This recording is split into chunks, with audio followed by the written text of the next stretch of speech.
सूरजो नहीं समझ पाया है नयन का इशारा। नयनतारा सीरियल के आने वाले एपिसोड में आप सबको देखने को मिलने वाला है कि बहुत अच्छी तरीके से कंट्रोल कर लिया है नयनतारा ने शाओली पर, और शाओली को भी यकीन हो चला है कि इस घर में कोई ना कोई आत्मा है जो मुझे परेशान करने की कोशिश कर रही है, यहाँ से भगाने की कोशिश कर रही है, सूरजो से मुझे हमेशा के लिए दूर करने की कोशिश कर रही है।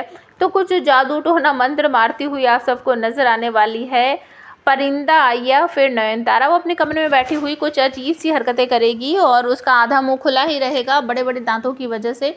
कोई उसको पहचान नहीं पा रहा है कि ये नयन ही है। तो वो पान पे कुछ मिर्च मसाला सा लगाती हुई, मतलब कि जैसे उस पे लगाते हैं चूना खैनी, ये सब लगाती हुई आप सबको नजर आएगी। और तभी वहाँ पर आ जाएगी शाओली, कहेगी कि तुम ये सब क्या कर रही हो, कि मैं ना एक वशीकरण पान बना रही हूँ जिसे जिसको भी खिलाया जाएगा ना वो उसके वश में आ जाएगा। तो शाओली कहती है अच्छा, तो किसके लिए तैयार कर रही हो, कि आपके होने वाले पति के लिए, जो सूरज बाबू हैं उनके लिए आप ये पान उनको खिला दोगे ना, तो तोते की तरह आपकी बात को रटेंगे, जो आप बोलोगे वो वही करेंगे, वही सुनेंगे।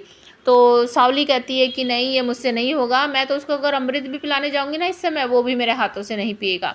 तो शाओली कहती कि तुम ऐसा करो, तुम ही खिला दो अगर तुमसे होता है। तो कहती कि अच्छा ठीक है, मैं ही कोशिश करती हूँ। तो वो पान लेकर पहुँच जाती है सूरजो के कमरे में और उसे कहती है कि ये पान खा लीजिए। और सूरजो मना करता है, लेकिन वो फिर अजीब अजीब सी हरकतें करने लगती है। तो सूरजो उस पान को उससे छीन लेता है, उसे खोल कर देखता है तो उस पर नयन लिखा है।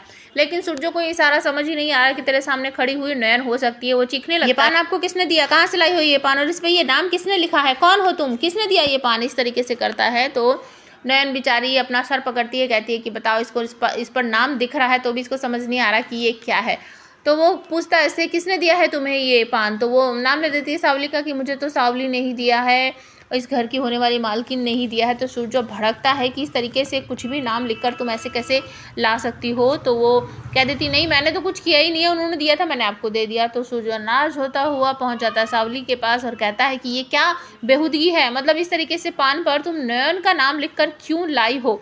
अब शाओली को समझ नहीं आता, वो खैर उसकी डांट वाट सुनकर चुपचाप खड़ी रहती है। फिर परिंदे को बुलाकर कहती है उस पान पर नयन का नाम कहाँ से आया। तो परिंदा बनी नयन कहती है मुझे कैसे पता, मैंने तो आपके सामने ही उस पर चूना वूना लगाया था, बहुत कुछ आपके सामने ही करा था ना, अब ये नयन है कौन, मुझे कैसे पता।